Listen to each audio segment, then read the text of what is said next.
What's happening, people? I'm out here today before work. Worked a little more on the Project Valiant. I finished up the other bucket seat as far as the tubing and the framing wise. Um, this was the one from the other day. Okay, and then I just did this morning. Got these tubes all connected, welded up. Now we're just ready for the we got the front half of the foam, as you can see over there on the ground, out of the way.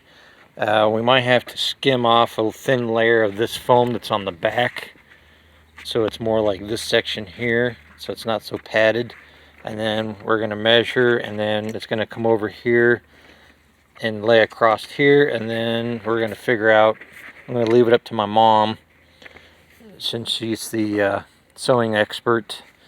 Come in there and figure out where there needs to be stuff, the excess needs to be cut off, and the seams need to be brought together and sewed up, like I mentioned in the last video. So there's that, and then I got started on the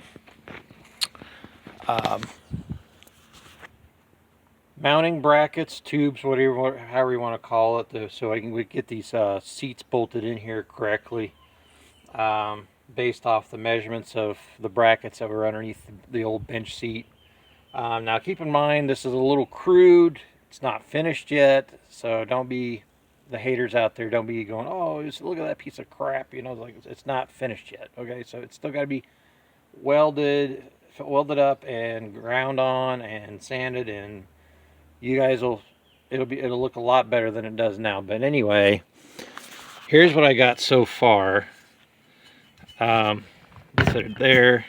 Took the regular 1.5 inch box tubing, took another section of equal length, measured from one corner to the opposite corner, and cut it off. So I had this angle piece here that goes down as like a wedge. Let's put that on top of there, and with the help of because the front of the seat's gonna have to be angled up to, and it's gonna from the adjusting bracket that the seat bolts to, from there down to the floor on the bench seat, and measured 3 inches, so we had to go 3 inches up front, and then it tapers down to about a 1.5 inch in the back. So with that being said, still got to take some measurements from the lowest part here over, and then the measurements on the bottom of the seat, and but anyway,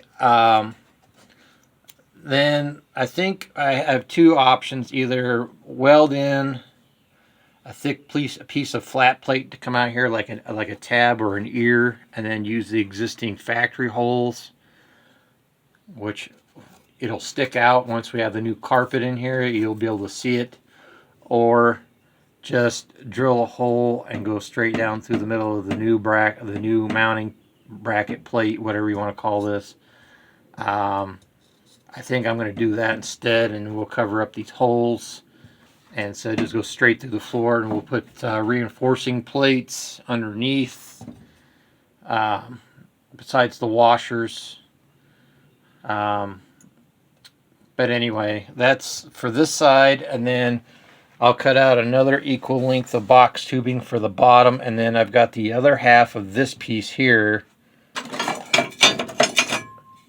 right here, for the other seat. And then in the middle, or I shouldn't say in the middle, but on the other side of the seat, the back corner comes almost completely flat down to the floor, but the front half sits up about 1 inch. So I've got this stuff here, like I mentioned in the last video, and I'll figure all that, and I'll make it look decent.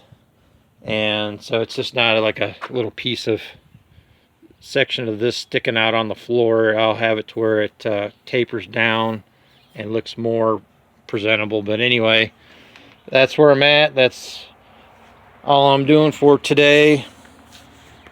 So I got to be at work from 1 to close tonight, which is 10 o'clock. So I got to go in and get cleaned up,